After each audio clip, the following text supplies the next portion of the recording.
أهلا وسهلا ومرحبا مجددا، يعني جبت لكم حلقة جديدة من مسلسل داري مكتوبي. كيف ما شاهدنا في الحلقة السابقة، شفنا أن شي واحد جا حاول على أنه يضرب بالسلاح زينب وهنايا، ولكن حتى شي واحد ما غادي يتأذى، غيكون هو غير باغي يخلعهم وغادي يمشي. هنايا غادي نشوفوا الشرطة اللي غادي تجي للمنزل ديال نيرمين، وهنايا نيرمين وسكينة غادي يكونوا متوترين بزاف وخايفين. هنا وكيقولوا لها باللي راه المهدي هو اللي غيكون دار هذا الشيء. هنا غادي تقول لهم زينب لا ما يمكنش يكون هو، صافي غير ما تخافوش، انا غادي نحل هذه المساله وغادي نشوف شنو كاين. من بعد غادي نمشيو نشوفوا مشهد اخر اللي غادي نشوفوا فيه المهدي اللي كان جالس هو وجميع العمال اللي كاينين تما في هذاك يعني ديك البلاصه ديال الشغل ديال داك السي ادريس. من بعد غادي نرجعوا لعند زينب اللي مازال كتحاول على انها تقنع نيرمين وسكينه، وكتقول لهم راه ما يمكنش يكون هو، واش هو راه عنده العائله ديالو وعنده بنته، راه ما يمكنش غادي يدير ليا هذا الشيء، راه حنا غادي نعرفوا. راه قالت لهم الشرطه غادي تشوف هذاك المصدر منين جات هذاك القرطاسه، وغادي يعرفوا يعني شكون هو هذا الشخص. هنايا غادي نشوفوا نيرمين اللي غادي تضطر على انها تتصل بفارس وغادي تخبروا بكل داكشي اللي وقع. من بعد غادي نشوفوا باللي يعني هنايا زينب غادي تلبس حوايجها وغادي تجي باش تخرج. غتقول لها سكينه فين غاديه وغادي تمشي بوحديتك، واش انت حماقيتي وراه انت مازال معرضه للخطر؟ قالت لها واش نتوما بغيتو تحبسوني عاوتاني، راه انا خصني نمشي نقضي شغلي. من بعد غادي نرجعوا لعند المهدي اللي هنايا بعد ما كان مع هادوك الناس اللي خدامين عنده كاملين، ولكن هنا غادي يكون واحد الخائن بينهم. هنايا اللي غادي نشوفوه كيتصل بشي شخص اللي غادي من بعد اللي غادي نعرفوه ما نعرفوش غادي يكون هو قيس. هنايا غادي نشوفو كيتصل بيه وغادي يخبرو وغادي يقول له صافي حنايا راه بدينا معاه وما تخافش، صافي راه الخطه غاديه هي هذيك. هنايا غادي نشوفو فارس بعد ما سمع هذاك الخبر غادي يجي كيجري وغادي يعنق زينب في الباب وغادي يقول لها واش نتيا لاباس، واش واقع لك شي حاجه؟ غتقول لها لا. غتقول له شكون اللي قالها لك؟ غادي تقول ليه بالطبع غادي تكون ماما نيرمين هي اللي خبراتك.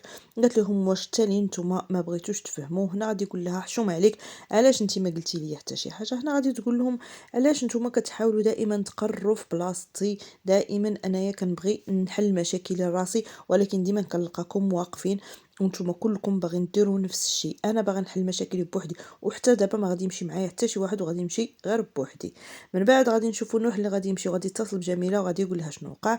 غادي يقول لها ياك ما المهدي هو اللي دارها؟ غادي تقول له لا ما يمكنش، شنو هذا الشيء وقع؟ ولكن قالت له راه ما يمكنش المهدي يدير هذا الشيء. هنا ملي غادي تقطع الاتصال به غادي تتصل بالمهدي وغتقول له ولكن المهدي ما غاديش يجاوب. هنا غادي نشوفوا على انها غادي تضطر وتمشي لعنده فين المكان اللي كيشتغل فيه. هنايا غادي نشوفوا عاوتاني غادي نشوفوا هيام هنايا غادي تقول شنو واقع لكم، ملي غادي تشوف يعني خالها اللي غادي يمشي حتى هو قال لهم باللي راه فارس اتصل بيا وقال لي اجي باش تجلس معاهم هما هنايا بوحديتهم، حيت هو بغى يمشي مع زينب. قالت ليه شنو واقع؟ لا بدا تقول لي. هنا غادي يقول لهم اشنو وقع وغادي يكونوا مصدومين كاملين، وهي ما غادي تحاول تمنعه ولكن هو ما غاديش يبغي وغادي يمشي. هنا غادي نشوفوا جميله اللي وصلت لعند المهدي، غادي تمشي لعندو غادي يقول لها اختي اشنو جايه ديري؟ غادي تقول له هنا قول لي باللي انت اللي ماشي درتيها. غادي يقول لها اشنو؟ غادي تقول له غير قول لي راه زينب شي واحد تعرض ليها وبغى يضربها بالسلاح. قالت له ياك ماشي انت؟ قال لها شنو كتقولي؟ واش انا يمكن لي ندير هادشي؟ بالعكس انا والله ما درت حتى شي حاجه. وقال لها انت كتشوفيني انا خدام على راسي وما كاين حتى شي حاجه من هادشي. قال لها غير جلسي. قالت ليه انا يا متيقاك ولكن راني خفت ما عرفتش شنو هادشي وقع. هنا غادي نشوفوا السلطانه اللي غادي تجي هي وعلي رضا اللي وامينه غادي يمشيو يتبعوهم باش يواسيوهم تما في هذيك الدار. هنايا زينب بعد ما خرجت من المركز ديال الشرطه بعد ما قدمت الافاده ديالها غادي تلقى فارس تبعها. غادي تقول له صافي درتي واللي في راسك. غادي يقول لها هنايا علاش نتيا كتقولي باللي انايا راني باغي ناخذ القرارات في بلاصتك؟ قال لاش ما تقوليش باللي انا غير باغي نوقف معاك، غير باغي نكون بجنبك؟ قالت له اسمح لي ولكن حتى انا راني ما عارفاش اشنو كنقول، راني توترت بزاف ولكن دائما كنلقى المشاكل. في هذه اللحظه هذه غادي نشوفوا المهدي اللي غادي يجي حتى هو المركز ديال الشرطه. مع غادي يدخل غادي يشوفوا فارس اللون ديال وجهه غادي يتبدل، ما غاديش يحملوا على الجا. هنا المهدي غادي يجي كيجري عند زينب وغادي يقول لها واش وقع لك شي حاجه؟ وغادي يقول لها الحمد لله لم بك حتى شي حاجه، وغادي يشدها ويبقى يعنق فيها. زينب غادي تصدم ما غادي تعرف ما دير، وفارس حتى هو غادي يعني غادي يكون ياكل في راسو، ما لقى كيفاش يدير، يعني وجهه التعابير ديال وجهه تبدلوا بزاف. هنا غادي يقول له فارس ما عرفتش كيفاش نتايا جاي تشوف اشنو درتي.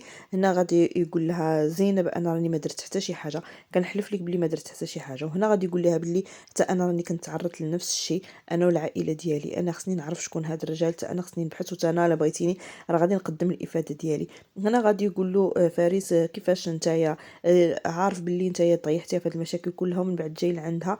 هنايا صافي غادي تقول له زينب صافي بركه، وغادي تشد في المهدي وتقول له صافي اسكت. ومن بعد فارس غادي يبغي يخرج، وحتى زينب غادي تبغي تتبعو، ولكن المهدي غادي يشدها من يديها، غادي يقول لها شوفي تيقيني انايا راني ما درت حتى شي حاجه. ولكن هي غتشوف فيه واحد الشوفه، من بعد غادي تخرج وتخليه. وهنايا غادي يجرها فارس. هنا غادي نشوف واحد الشخص اللي كان في السياره، وكينقل التفاصيل عاوتاني لداك الشخص المجهول في الهاتف، قال له باللي راه المهدي حتى هو راه جا للمركز ديال الشرطه، وراه زينب خرجت مشات هي وفارس. هنايا غادي نشوفوا غادي تجي جميله هي ومنال لعند المنزل ديال نيرمين. وهنا غادي تجي غادي تقول لهم انا كنحلف لكم باللي راه خويا ما دار حتى شي حاجه، راني مشيت لعندو وقال لي باللي راه ماشي انا. قالت لها نيرمين صافي يعني ملي قال ماشي هو صافي راه ماشي هو. قالت لها راه يقدر يكون هو ولكن ما قال لك حتى شي حاجه. قالت لهم لا هذاك راه خويا وانا راني كنعرفو من عينيه، راه ما يمكنش يدير شي حاجه بحال هكا. قالت لها شوفي خوك نتيا كيفاش عايش.